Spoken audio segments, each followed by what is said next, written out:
आपल्या सर्व कार्यकर्त्यांचा आभार मानतो. कारण पक्षाने मला आमदार जो केलाय तो प्रामुख्याने कार्यकर्त्यांचा आमदार या माध्यमातून केला. कारण पहिला कार्यकर्त्यांचा आधार की ज्यांच्यासाठी मी आमदार झालोय परिषदेला, कारण ही काही निवडणूक नाही, हे जनतेने निवडून दिलेला असा विषय नाही. हा कार्यकर्त्याने म्हणजे पक्ष, त्या पक्षाने मला दिलेली ही एक जबाबदारी आहे. त्यामुळे ज्यांच्यासाठी जबाबदारी दिली त्यांचं पहिला आभार मानतो की बाबांनो हे सगळं तुमच्यासाठी दिलेलं आहे.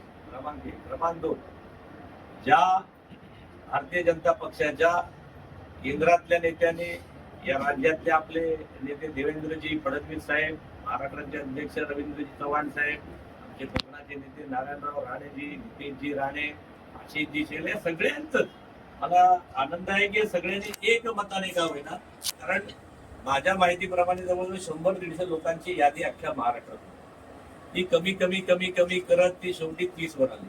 त्या 30 वरना ती 5 वर आली. त्या 5 मधला मी एक झालो. याचा अर्थ मी नेहमी सांगतो, मला मिळालेलं पद किंवा कुठल्याही कार्यकर्त्याला मिळालेलं पद तो फार लायक असतो म्हणून मिळत नाही, तर त्याच्याबरोबर इतर पण मंडळी असतात, त्यांना ते मिळत नाही, आपल्याला मिळतं. म्हणून आपल्याला मिळालेल्या पदाचा जास्त गावगावा करण्यापेक्षा बिचारा त्यांना मिळालं नाही त्यांच्यासाठी मी नेहमी प्रार्थना करतो की त्यांना पण चांगली पदं मिळावी. म्हणून महाराष्ट्रामध्ये असे अनेक लायक मंडळी होती, एक निमित्त मात्र म्हणून मी झालो. त्यामुळे मी सन्मानपूर्वक माझ्या पक्षाला सांगितलं की हा पद मला दिल्याबद्दल मी आभारी आहे. मी सहज बोलताना आमच्या शिवप्रकाशजींना संजयजी मुद्दाम गमतीने सांगितलं की तुम्ही हे पद देऊन मला थोडं अडचणी आली. ते म्हटलं अरे इतने लोगों में से आपको एमएलए किया, आपकी तकलीफ नाही. म्हटलं सर पहिलं बरं होतं, ज्यांना ज्यांना पदं मिळायची नाही ते माझ्याकडे यायचे, ते म्हणायचे आम्हाला तिकीट मिळाली नाही, मला आमचं पद मिळालं नाही, मग ते नाराज व्हायचे. मग मी त्यांना बसायचो आणि त्यांना म्हणायचो, अगदी गोव्याच्या निवडणुकीपासून ते अगदी मुंबईच्या निवडणुकीपर्यंत त्यांना मी बाजूला बसवायचो. मी सांगायचो मी वयाच्या 10व्या वर्षापासून संघाचं काम करतो, मी अमकं केलं, मी तमकं केलं, मी कोण लढत नसताना तिकडून लढलो, आणि एवढं करून मग पक्षाने मला 15 वर्षात काही दिलं नाही. कुंडली कवरते म्हणलं, माझाच फिरा काय पडले नाही, तुला काय देत. त्यामुळे तो बिचारा असा आनंदी व्हायचा की बघायचा की माझ्यापेक्षा हेच जास्त दुःखी आहे. त्यामुळे त्याच्या दुःखापेक्षा माझं दुःख मोठं बघून त्याचं दुःख छोटं व्हायचं आणि तो आनंदी होऊन घरी जायचा. मी पक्षाला म्हटलं बाबा हे सुख माझं तुम्ही हिरावून घेतलं, आता मला सांगता येणार नाही. आता लोक म्हणतील तुमका 12 वर्षांतरी का व्हायला दिला नाही ना, आमच्या 15 वर्षांत पण देत नाही. त्यामुळे मी पक्षाचा एका अर्थाने आभारी आहे, पण माझ्या कार्यकर्त्यांसाठी. कारण बाळानो, पद ही शेवटी लिमिटेड असतात. पद किती असतात तर पद ही फार लिमिटेड. पण आपण ज्या ध्येयाने भारतीय जनता पक्षाचं कौतुक करतो असं नाही, आपला पक्ष असा आहे, आपली धरोहर अशी आहे. अनेक मंडळी निरनिराळ्या मार्गातून आपल्या पक्षात येत असतात. एका विचाराने जरी आपल्या पक्षामध्ये कुठल्या तरी मार्गाने आली की हळूहळू आपला विचार त्यांच्यापर्यंत पोहोचतो. त्यांच्या लक्षात येतं की ही मंडळी जरी राजकारणाच्या पलीकडे जाऊन 3-3.5 हजार वर्षाच्या विचार परिवाराला किंवा त्या सनातनला कनेक्ट झालेले आहे. त्यांचं राष्ट्र निर्मितीचं कार्य आहे, राष्ट्र संरक्षणाचं कार्य आहे. या मोठ्या कामामध्ये आपण त्या झालेले एक निमित्त कार्यकर्ते आहोत. असं हळूहळू कार्यकर्त्यांच्या लक्षात आलं की मग पक्षात आलेला माणूस तो काल येऊ दे, परवा येऊ दे, 13 येऊ दे की 50 वर्षावर येऊ दे, तो कधीही माजी कार्यकर्ता भारतीय जनता पक्षाचा होत नाही. तो प्रमोद जाधव सारखा इतर कार्यकर्त्यांचा कायम आजीवन आजी कार्यकर्ता राहतो, कायमचा कार्यकर्ता. माझी तुम्हाला पण विनंती आहे, तुम्हाला मंडळीला, की काल कोण आले पक्षात, परवा कोण आले, इट इज इमटेरियल. समुद्राला मिळणारं पाणी हे नदीतनं जातं, ओढ्यातनं जातं, नाल्यातनं जातं, विहिरीतनं जातं, पावसातनं जातं.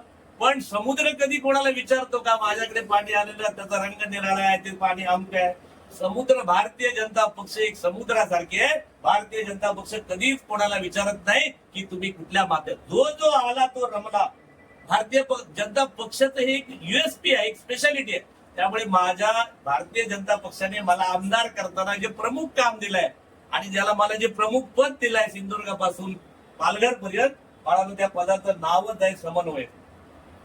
मला समन्वय साधायचा आहे भारतीय जनता पक्षामधल्या कार्यकर्त्यांचं आपापसातलं, भारतीय जनता पक्षातल्या कार्यकर्ता आणि सरकारमधलं, आणि भारतीय जनता पक्षाच्या सरकारचं आणि जनतेचं. हा समन्वय करण्याचं काम मला काही निधी वाटपाचं काम दिलेलं नाही. माझा निधी असला कोणाला हवा तरी देईन, पण ते माझं प्रमुख काम नाही.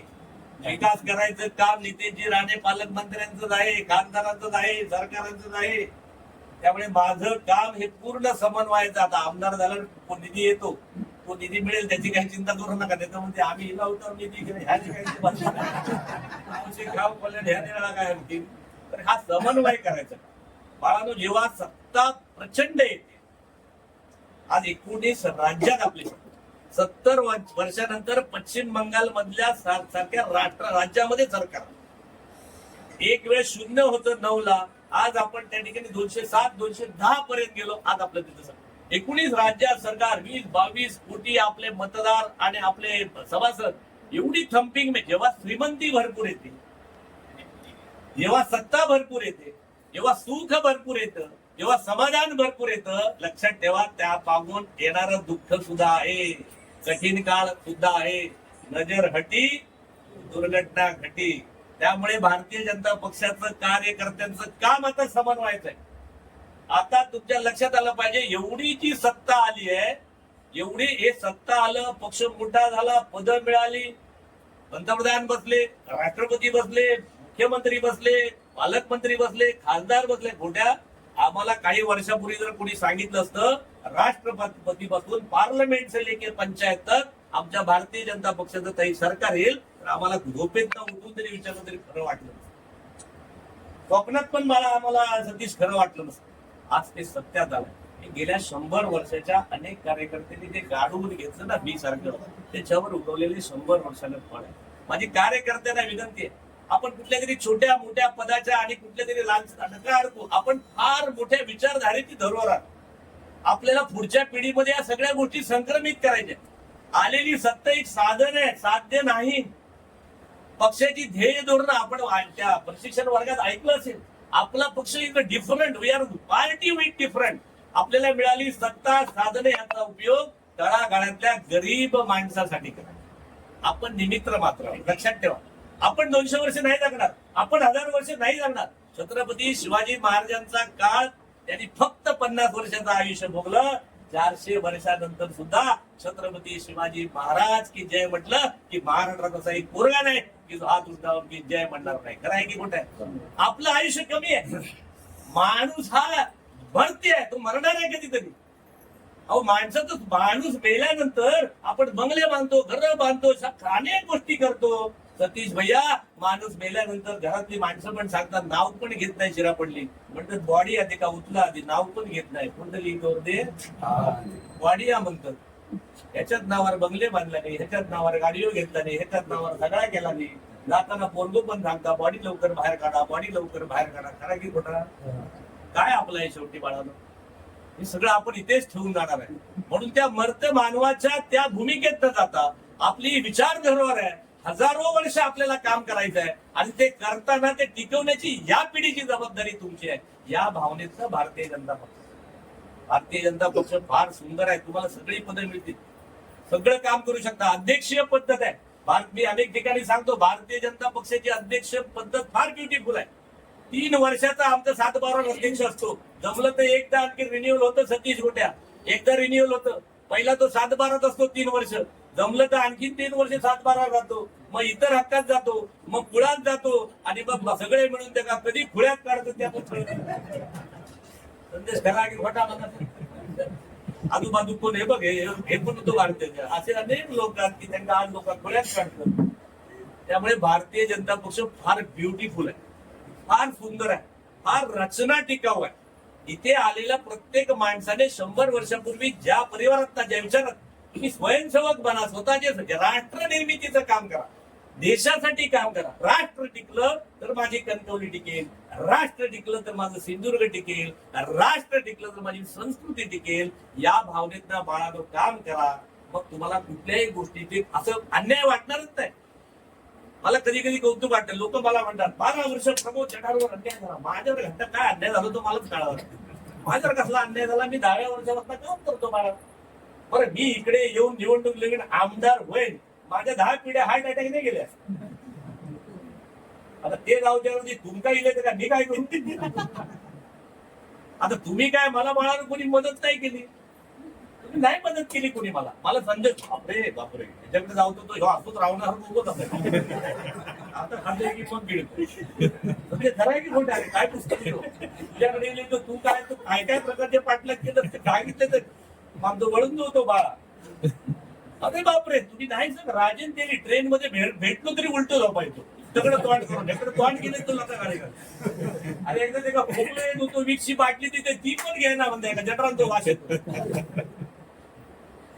मी जिंकलो बाळानो हे बघा निवडणुका जिंकायला ना 2-3 तुम्ही कितीही मेहनत करा कधी कधी परिस्थिती तुमच्यावर असावी कधी कधी थोडं तुमचं लक पण असावं लागते परिस्थिती निर्माण व्हावी लागते मी माझ्या चांगुलपणामुळे मोठेपणा सांगत नाही पण त्यावेळेला एक परिस्थिती निर्माण झाली बाळानो माझ्या अकलेने माझ्या शानपणाने नाही एक परिस्थिती निर्माण झाली तुम्ही स्थानिक उमेदवार दिला नाही बघा किती किती गोष्टी होतात राणेसाहेब शिवसेनेत बाहेर पडले असते तर मला इकडे कोणी बोलवत नसतं कुंडली कवर दे आवश्यक थेट कार्यक्रम झाला असतो आता ते बघा कसं माणसासाठी एखाद्या माणसाच्या नशिबात असेल ना तर ते परमेश्वर कसं आणून देतो म्हणून तुम्ही लोक पण नका पदासाठी भांडू तुम्हाला जर पद द्यायचं परमेश्वराने ठरवलं तुमच्या घरी आणून देईल याचं उदाहरण जिवंत प्रमोद जठार आहे एका मिल कामगाराचा पोरगा अरे काही संबंध नाही बाळा तुमचा बायको सांगत होती जाऊ नको ते मारती राहणे तर पिढा आणखी घरात कशा झंगाट घेऊन येतं अरे ही परिस्थिती होती सतीश खरोखर पुस्तक लिहिलं होतं